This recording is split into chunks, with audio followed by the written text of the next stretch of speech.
Hi guys, welcome back to our channel Trading for Beginners. Today in this video I'm going to show you how to open ticket in Etoro application. To do so, follow some simple steps with me.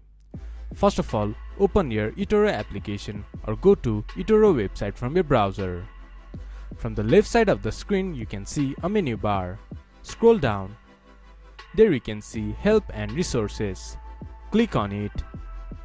From here you can see Visit our help center.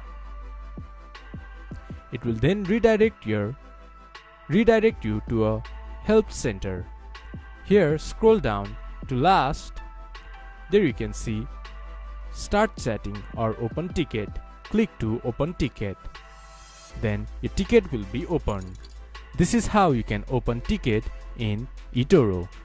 This much for today's video. If you guys find our video helpful, please leave a like and comment. And do not forget to subscribe our channel and hit the bell icon. I'll see you guys again in our next video. Thank you for watching.